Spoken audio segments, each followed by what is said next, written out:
ವೀಕ್ಷಕರೇ, ಮುಂದಿನ ರಾಶಿ ಮಕರ ರಾಶಿ. ಮಕರ ರಾಶಿಯ ಒಂದು ಜುಲೈ ತಿಂಗಳ ಮಾಸ ಭವಿಷ್ಯ ಹೇಗಿದೆ ಅಂತ ತಿಳ್ಕೊಳ್ಳೋಣ. ಮೇಡಮ್, ಮುಂದಿನ ರಾಶಿ ಮಕರ ರಾಶಿ ಬಗ್ಗೆ ತಿಳಿಸ್ಕೊಡಿ. ಖಂಡಿತ. ರಿಲ್ಯಾಕ್ಸ್ ಸ್ಟುಡಿಯೋ ವೀಕ್ಷಕರಿಗೆ ನನ್ನ ನಮಸ್ಕಾರಗಳು. ಬನ್ನಿ, ಮಕರ ರಾಶಿಯವರಿಗೆ ಜುಲೈ ತಿಂಗಳ ಮಾಸ ಭವಿಷ್ಯ ಹೇಗಿದೆ ಅಂತ ನೋಡ್ತಾ ಹೋಗೋಣ. ನೋಡಿ, ರಾಶಾಧಿಪತಿಯಾದಂತಹ ಶನಿ ಆಲ್ರೆಡಿ 3ನೇ ಮನೆ ಪರಾಕ್ರಮ ಸ್ಥಾನದಲ್ಲಿ ಕುಳಿತಿದ್ದಾನೆ. ಮಕರ ರಾಶಿಯವರು ಹೇಗೆ ಅಂತ ಅಂದ್ರೆ, ಏನಾದ್ರು ಅನ್ಕೊಂಡಂತಹ ಕೆಲಸಗಳಲ್ಲಿ ಸಾಧನೆ ಮಾಡದೆ ಬಿಡಲ್ಲ, ಅನ್ಕೊಂಡಿದ್ ಮಾಡೇ ಮುಗಿಸ್ತಾರೆ. ಹಠದ ಸ್ವಭಾವ ಉಳ್ಳಂತ ವ್ಯಕ್ತಿಗಳು. ಯಾಕಂದ್ರೆ 2ನೇ ಮನೇನು ಅವನೇ ತಾನೇ ಶನಿ. ಹಠದ ಸ್ವಭಾವ ಉಳ್ಳಂತವ್ರು ಅಂದ್ರೆ ನಿಧಾನ ಆದ್ರೂ ಕೂಡ ಪ್ರಗತಿಯನ್ನ ಸಾಧಿಸುವಂತಹ ಒಂದು ರಾಶಿ ಮಕರ ರಾಶಿಯವ್ರದ್ದು. ಮಕರ ರಾಶಿಯವರು ಆಲ್ರೆಡಿ ರಾಶಾಧಿಪತಿಯಾದಂತಹ ಶನಿ 3ನೇ ಭಾವದಲ್ಲಿ ಗೋಚಾರದಲ್ಲಿ ಇರೋದ್ರಿಂದ ತಾವು ಜೀವನದಲ್ಲಿ ಯಶಸ್ಸನ್ನ ಸಾಧಿಸ್ಬೇಕು ಅಂತ ಅಂದ್ರೆ ಕಷ್ಟ ಕಾರ್ಪಣ್ಯಗಳನ್ನ ನೋಡಿ ನಾವು ಮುಂದೋಗಿರ್ಬೇಕು.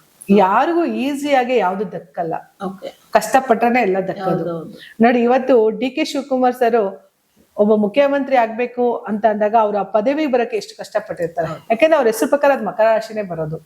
ನೋಡಿ, ಎಷ್ಟು ಕಷ್ಟ ಕಾರ್ಪಣ್ಯಗಳನ್ನ ನೋಡಿ, ಅವಮಾನಗಳನ್ನ ನೋಡಿ ಆ ಉನ್ನತ ಸ್ಥಾನಕ್ಕೆ ಗದ್ದಿಗೆ ಏರ್ಬೇಕು ಅಂತ ಅಂದ್ರೆ ಅದ್ರ ಪವರ್ ಬಂದು ಶನೇಶ್ವರಂದು. ನೋಡಿ, ಶನಿ ಒಬ್ಬನಿಂದನೇ ಸಕಲ ಅಷ್ಟೈಶ್ವರ್ಯಗಳನ್ನು ಕೊಡಕ್ಕೆ ಸಾಧ್ಯ ಅಂತ ಅಂದ್ರೆ ಆ ಶನಿ ಪರಮಾತ್ಮನಿಂದ ಮಾತ್ರ ಸಾಧ್ಯ. ಆ ಶನಿಯ ಆಶೀರ್ವಾದ ಯಾವ ರಾಶಿಯ ಮೇಲೆ ಇರುತ್ತೋ ಅವರು ಉನ್ನತ ಪದವಿಗೆ ಏರೇ ಹೇಳ್ತಾರೆ. ಪದವಿಗೆ ಹೋದ ಮೇಲೆ ನಾವ್ ಏನು ಶುಭ ಕಾರ್ಯಗಳನ್ನ ಮಾಡ್ತೀವಿ, ಒಳ್ಳೇದು ಮಾಡ್ತೀವಿ ಅನ್ನೋದು ಕೂಡ ಇಂಪಾರ್ಟೆಂಟ್. ನೋಡಿ, ಇವತ್ತು ತಮಿಳ್ನಾಡಲ್ಲಿ ಜಯಲಲಿತಾ ಅಮ್ಮ ಅನಿಸ್ಕೊಂಡ್ರು. 2 ವರ್ಷ ಪಕ್ಷ ಕಟ್ಟಿ ವಿಜಯ್ ಸರ್ ಇವತ್ತು ಮುಖ್ಯಮಂತ್ರಿ ಆದ್ರು. ನೋಡಿ, ಸಾಧನೆ ಆದಿ ನಮಗೆ ಬಹಳಷ್ಟು ಕಷ್ಟಕರವಾಗಿರುತ್ತೆ. ಯಾಕಂದ್ರೆ ಸಾಧನೆ ಆದಿ ಅಷ್ಟು ಈಸಿ ಅಲ್ಲ. ಸಾಧನೆಯ ಆದಿ ದಾಟಬೇಕು ಅಂತಂದ್ರೆ ಎಲ್ಲವನ್ನು ನೋಡಿ ಬಂದಿರ್ತೀವಿ. ಈ ಶನೇಶ್ವರನಿಂದ ಲೈಫ್ ಅಲ್ಲಿ ಸಕ್ಸಸ್ ಅನ್ನ ನೋಡ್ತೀವಿ. ಮಕರ ರಾಶಿಯವರಿಗೆ ಸಾಧನೆಯ ಆದಿ ಎತ್ತುವಂತ ಟೈಮು. ಇಂಥ ಟೈಮಲ್ಲಿ ಸಕ್ಕಾಬಟ್ಟ ಪರಿಶ್ರಮವನ್ನ ಮಾಡಿ, ಶ್ರಮ ವಹಿಸಿ. ನೋಡಿ, ಫಲ ದೇವ್ರು ಏನ್ ಹೇಳ್ತಾನೆ, ಕಷ್ಟ ನೀನ್ ಪಡು, ಫಲ ನನಗ್ ಕೊಡು ಅಂತ ಹೇಳ್ತಾನೆ. ಹಾಗಾಗಿ ಪರಿಶ್ರಮ ನಮ್ದಲ್ಲಿ ಇರ್ಬೇಕೇ ಹೊರತು ಫಲನ ಆ ದೇವರಿಗೆ ಬಿಟ್ಬಿಡ್ಬೇಕಾಗತ್ತೆ. ಎಲ್ಲೋ ಒಂದು ಕಡೆ ಮಕರ ರಾಶಿಯವರು ಸಾಕಷ್ಟು ಜೀವನದಲ್ಲಿ ಶ್ರಮ ವಹಿಸಿದಿರಿ, ಅದಕ್ಕೆ ಉನ್ನತವಾದ ಸ್ಥಾನವನ್ನು ಕೂಡ ಆ ಶನೇಶ್ವರ ಕೊಡ್ತಾ ಇದ್ದಾನೆ.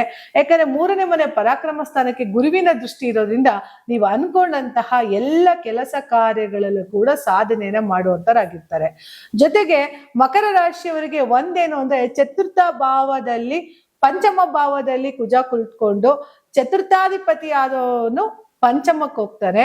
ಅಲ್ಲಿ 6ನೇ ಮನೆಯಲ್ಲೂ ಕೂಡ ಬುಧ ಇರೋದ್ರಿಂದ ಏನಾಗ್ತಾ ಹೋಗುತ್ತೆ, ಬುಧನ ಒಂದು ಅಂದ್ರೆ 6th ಹೌಸ್ ಅಂತ ಏನ್ ಕರಿತೀವಿ ನಾವು, ಯಾವುದೇ ಕೆಲಸ ಕಾರ್ಯ ಮಾಡ್ಬೇಕಂದ್ರೆ 6th ಹೌಸ್ ಇಂಪಾರ್ಟೆಂಟ್.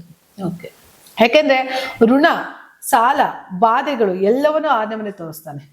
ಸೊ ಹಾಗಾಗಿ ಮಕರ ರಾಶಿಯವರಿಗೆ 6ನೇ ಮನೆ ಬುಧ ಇರೋದ್ರಿಂದ ಏನಾಗತ್ತೆ, ಸಾಲ ಮಾಡಿ ಅದು ತುಪ್ಪ ತಿನ್ನೋದು ಈ ಮಕರ ರಾಶಿಯವ್ರಿಗೂ ತೋರಿಸುತ್ತೆ. ಮಾಡ್ಬೇಕಾ ಮಾಡೇ ಮಾಡ್ತಾರೆ, ಮಾಡಲ್ಲ ಅಂದ್ರೆ ಎಷ್ಟೇ ಕಷ್ಟವಾದ್ರೂ ಮಾಡಲ್ಲ ಅವರು. ಮತ್ತೆ ಇನ್ನೊಂದು, ಮಕರ ರಾಶಿಯವ್ರಿಗೆ ಯಾವಾಗ್ಲೂ ಹೇಳ್ತೀನಿ, ತಾಯಿ ತರ ಗುಣ ಇರೋರು ಎಲ್ಲರನ್ನೂ ಪ್ರೀತಿಸ್ತಾರೆ. ಅವರಲ್ಲಿ ಭೇದ ಭಾವ ಇರಲ್ಲ. ಶ್ರೀಮಂತಿಕೆ, ಇವ್ನ್ ಬಡವ ಅನ್ನೋದಿರಲ್ಲ. ಪ್ರತಿಯೊಬ್ಬರಿಗೂ ಒಂದು ರೆಡ್ ಕಾರ್ಪೆಟ್ ಆಸೆ ಕೊಡ್ತಾರ ಅವ್ರು. ಆ ರೀತಿ ಯಾರು ಕೆಲವ್ರಿಗೆ ಏನಾಗತ್ತೆ, ಕೆಲವ್ರು ರಾಶಿಗಳು ನೋಡಿ ಒಬ್ರಿಗೊಂಥರ ಮಾಡ್ತಾರೆ. ಬಟ್ ಮಕರ ರಾಶಿಯವ್ರು ಆ ರೀತಿ ಅಲ್ಲ, ಎಲ್ಲರೂ ಒಂದೇ ತರ. ಅವ್ನ್ ಬಡವ ಇರ್ಲಿ, ಬಲಿದ ಇರ್ಲಿ, ಶ್ರೀಮಂತ ಇರ್ಲಿ, ಏನಾರು ಇರ್ಲಿ, ಒಂದೇ ತರ ನೋಡುವಂತಹ ಗುಣ ಮನೋಭಾವ ಏನಾದ್ರು ಇದ್ರೆ ಅದು ಮಕರ ರಾಶಿಯವರಿಗೆ. ಹಾಗಾಗಿ ಮಕರ ರಾಶಿಯವರಲ್ಲಿ ಆಲ್ರೆಡಿ 2ನೇ ಮನೇಲಿ ರಾಹು ಇದ್ರೂ ಕೂಡ 3ನೇ ಮನೆ ಶನಿ ಸಕ್ಸಸ್ ಅನ್ನ ಕೊಡ್ತಾನೆ. ಜೊತೆಗೆ 7ನೇ ಮನೆಗೆ ಇವಾಗ ಗುರು ಹೋಗಿದ್ದಾನೆ. ಜೂನ್ 2ನೇ ತಾರೀಕು ನಂತರ ಸಾಧನೆಗೆ, ಪ್ರಗತಿಗೆ ಒಂದು ಟೈಮ್ ಅಂತ ಹೇಳ್ಬೋದು. ಓದುವಂತ ಮಕ್ಕಳಿಗಿದ್ರೆ ಒಳ್ಳೆ ಕೆಲಸ ಕಾರ್ಯಗಳಲ್ಲಿ, ಯಶಸ್ಸುಗಳಲ್ಲಿ, ಕಾಲೇಜು, ಸ್ಕೂಲು ಪ್ರತಿಯೊಂದರಲ್ಲೂ ಕೂಡ ಸೀಟನ್ನು ತಗೊಳ್ತಾರೆ. ಮತ್ತೆ ಉದ್ಯೋಗ ಅಂತ ಬಂದಾಗ್ಲೂ ಕೂಡ ಸಾಕಷ್ಟು ಸಕ್ಸಸ್ ಅನ್ನ ನೋಡ್ತಾ ಹೋಗ್ತಾರೆ. ಹಾಗೆ 7ನೇ ಮನೆ ವ್ಯವಹಾರಿಕ ಅಂತ ಬಂದಾಗ ಯಶಸ್ಸನ್ನು ಕೂಡ ನೋಡ್ತಾ ಹೋಗ್ತಾರೆ. ಯಾಕಂದ್ರೆ ಸಪ್ತಮ ಅಂದ್ರೆ ಗಂಡ ಹೆಂಡತಿ, ವ್ಯವಹಾರಿಕ ಅಂತ ಹೇಳ್ತೀವಿ. ದಾಂಪತ್ಯ ಸುಖದಲ್ಲೂ ಕೂಡ ತುಂಬಾ ಲಾಭಗಳನ್ನ ನೋಡುವಂಥದ್ದು. ಮಕರ ರಾಶಿಯವರು ಮದುವೆ ಏನಾದ್ರು ಬಯಸ್ತಾ ಇದ್ರೆ ಖಂಡಿತ ಮದುವೆ ಆಗುವಂತಹ ಯೋಗ ಇದ್ದೇ ಇರುತ್ತೆ. ಮಕರ ರಾಶಿಯವರು ಒಟ್ಟಿನಲ್ಲಿ ಈ ಒಂದು ವರ್ಷ ಅಂದ್ರೆ 1 ವರ್ಷಗಳ ಕಾಲ ಮಕರ ರಾಶಿ ಸಪ್ತಮದಲ್ಲಿ ಗುರು ಇರೋದ್ರಿಂದ ಶುಭ ಫಲಗಳನ್ನೇ ನೋಡ್ತಾ ಹೋಗ್ತಾರೆ. ಯಾಕಂದ್ರೆ 3ನೇ ಮನೆ ಶನಿ ಯಾವಾಗ್ಲೂ ಒಳ್ಳೇದು. 3ನೇಲಿ ಯಾವಾಗ ಶನಿ ಸಂಚಾರ ಮಾಡ್ತಾನೋ ಎಲ್ಲವನ್ನೂ ಕೊಟ್ಟು ಹೋಗ್ತಾನೆ. ಹಾಗಾಗಿ ಮಕರ ರಾಶಿಯವರು ಸುಮ್ನೆ ಕುಳಿತುಕೋಬೇಡಿ.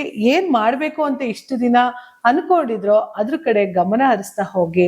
ಯಾಕಂದ್ರೆ ಸಮಯ ತುಂಬಾ ಕಡಿಮೆ ಇರೋದ್ರಿಂದ ಅವಕಾಶಗಳನ್ನ ಯೂಸ್ ಮಾಡ್ತಾ ಹೋಗ್ಬೇಕು. ಗ್ರಹಗಳು ನಮ್ಗೆ ಬಲಗಳನ್ನ ಕೊಟ್ಟಾಗ, ನಮ್ಮ ಶ್ರಮವನ್ನು ಕೊಟ್ಟಾಗ ನಾವು ಅನ್ಕೊಂಡಂತಹ ಕೆಲಸದಲ್ಲಿ ಬಿಲ್ಡ್ ಮಾಡ್ತೀವಿ.